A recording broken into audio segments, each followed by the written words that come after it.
welcome back to my channel, Anita's Library. I'm Anita and this is my library. Oh God.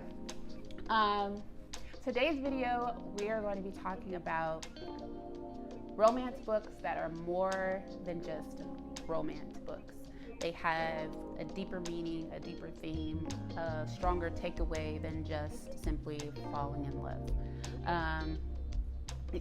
And with that said, these are some of my favorite books that I've read this year, and I highly recommend them. They're all at least, I take that back. I'm gonna say they're all at least 4 stars. I have some that I don't particularly love for other reasons beyond them just being more than romance books, but these are definitely hot ticket items, I will say that. If you are interested in reading bookish content, book reviews, readathons, book hauls, books about diverse reads, books by Black authors, books by people of color, and you're interested in fantasy, you're interested in romance, thrillers, mysteries, historical fiction, contemporary fiction, many different genres, young adult books. I'm into all of those things, and I talk about all of those types of things on my channel. So if that's interesting to you, consider subscribing before you move on. And also, if you like this particular style of video, if you like this particular type of content, make sure to give this video a thumbs up so that I know to make more of these types of videos. So if you're interested in this, please stay tuned. The first book that I have that is more than just a romance is A Love Song for Ricki Wilde by Tia Williams. This book is so beautiful. Like, first of all, the cover. Let's talk about the cover. Gorgeous. So this has a little bit of historical fiction in it. It has a little bit of magical realism in it. It has a little bit of romance in it.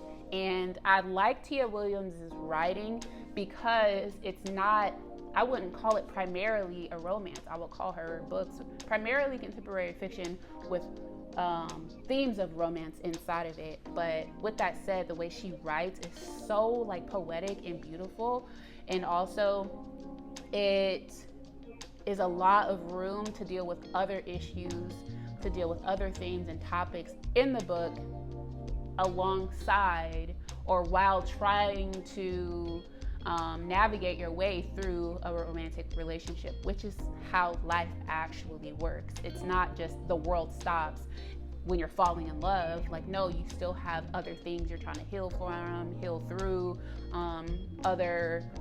maybe you have some burdens or something like that, some trauma, whatever.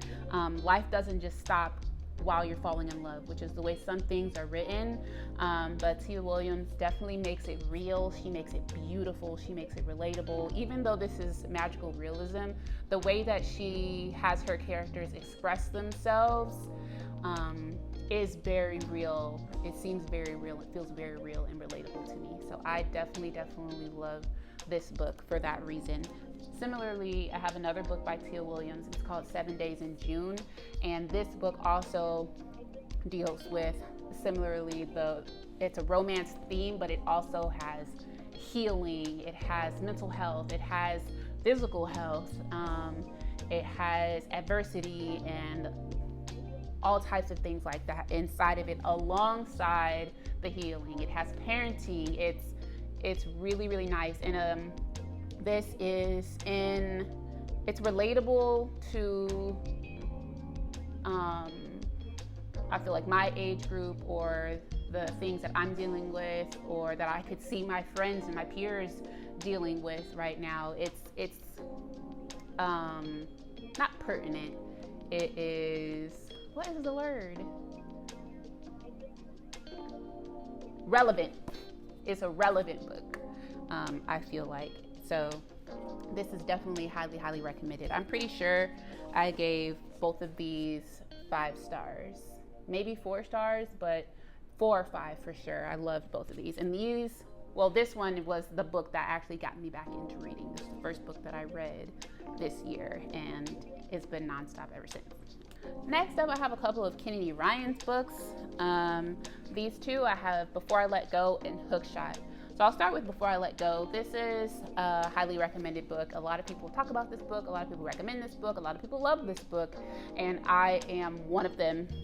This book deals with, kind of similarly to Tia Williams, it's different writing styles for sure, but these are heavier on the romance. I would say both of these are heavier on the romance than just a simply contemporary fiction. So I will definitely easily put these in the romance category, but they also show how people work through the intricacies and the difficulties and the sacrifices, both of these sacrifices of falling in love, allowing yourself to be in love, trusting someone in love, believing that you deserve love, having healthy love,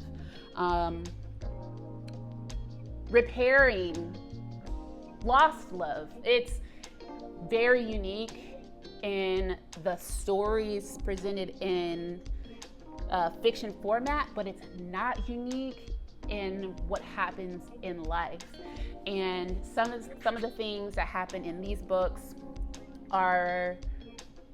they're hurtful, they're painful if you've gone through either of these situations, but it is something about Kennedy Ryan's writing style and how she writes the characters' experiences and their feelings about the experiences and how they're working through, and like the internal battle between wanting to work through it and it being painful and like helping people through it, or seeing someone struggle through their own healing and trying to support them as best as you can, but it's hurtful to you. It's so in a way comforting to see it so clearly understood and communicated in these books. Even if it's something that I haven't gone through, I still very easily empathize with her characters in these books in particular. I've read other Kennedy Ryan's books, but these two in particular are the ones that definitely stand out to me. This was my favorite book of the year up until one of these other books that I'm going to mention later on. It was so powerful. It was so powerful to me. This is love. The way these characters love each other and their families, the boundaries that they set for each other and their families. This is how you love. This is how I want to love. So this is a 6-star read for me. And this one is definitely 5-star. It's just not particularly personally as relatable to me as this one is. But still, I highly recommend these. Next up, I have Finding 13 and Keeping 13 by Chloe Walsh. Now, these are the only two books that I have in this stack that I argue for sure that they are definitely more than just a romance. However, the writing style is not my favorite. And I feel like anyone who doesn't like this series or these books, it is for that reason that I don't like the writing style. And there's so much dialogue, which is a good thing. I like a lot of dialogue. It allows you to connect with the characters, which I will say it is easy to get a grasp of the characters and understand the characters and like what type of people that they are and where their values are and things like that. When I say that it's repetitive, the conversation, it's a lot of dialogue, the conversations, the conflicts, the arguments, the questions, the uncertainty goes on way longer than necessary. It's so repetitive. It goes on and on and on and on and on and on and on. And it's just kind of like get to the point, get to the plot. Now, all that said, these are romances. They are considered YA. However, I feel like it might be a hair mature for like a high schooler, which is interesting because these are written about high schoolers in Scotland. I think they're between 15 and 18. There's birthdays happening in these books, but they're between 15 and 18. And this one isn't as graphic as far as traumatic things or like intimate things. This one isn't. This is the first book. This book definitely gets deeper. It gets more descriptive, more colorful. Obviously, everything in these books is repetitive, so you're not just going to get one dose of it. You're going to have probably 5.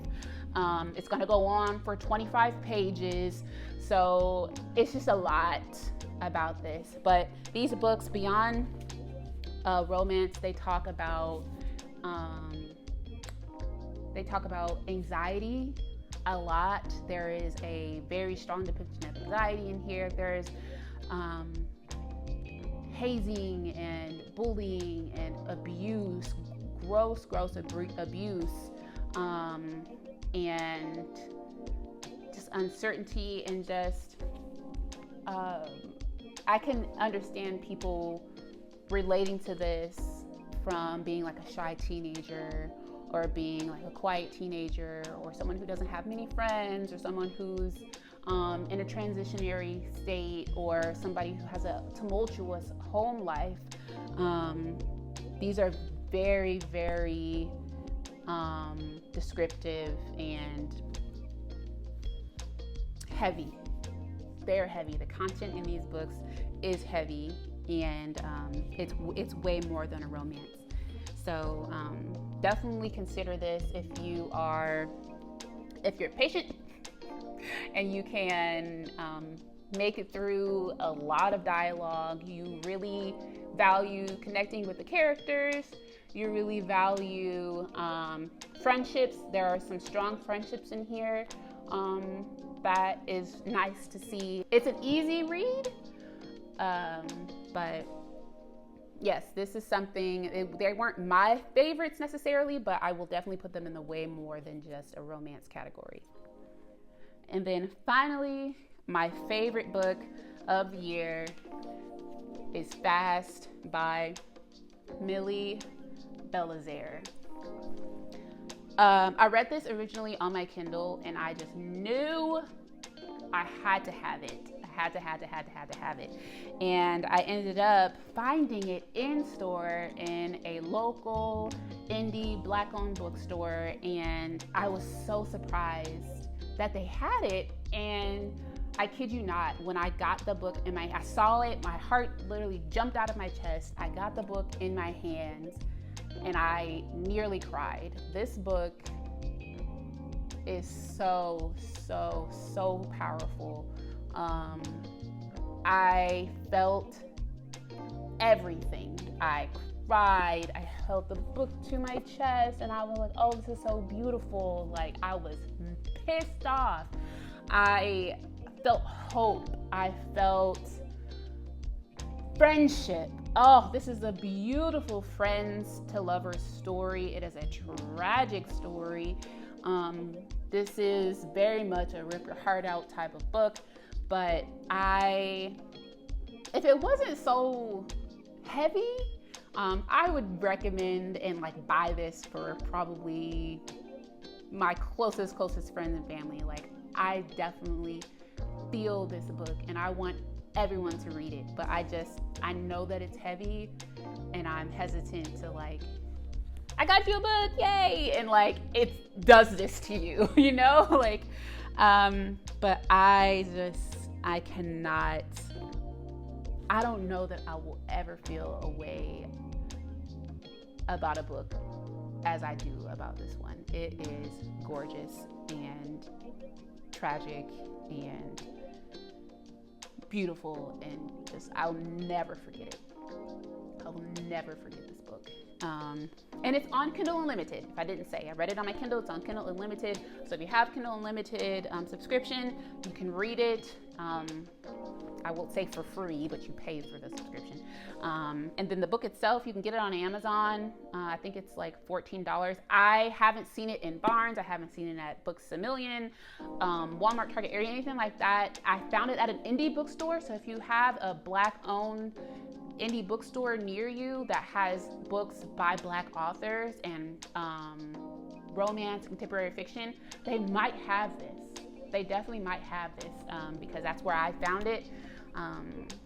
So I just definitely, I can't speak highly enough about this book. I don't even want to put it down. Like I just, okay.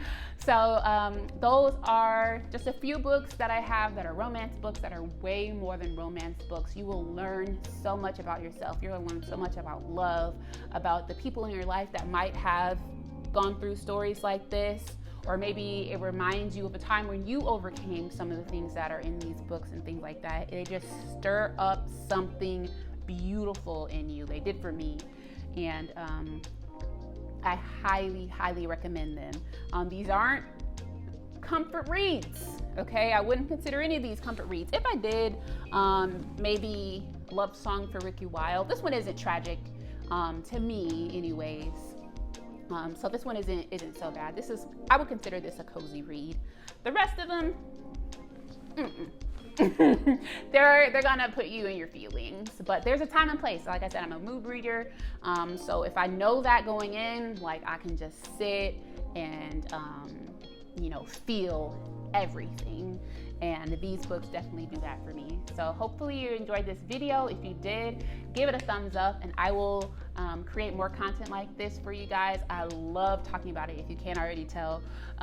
So thank you for watching. Please consider subscribing, and I will see you in my next video. Bye.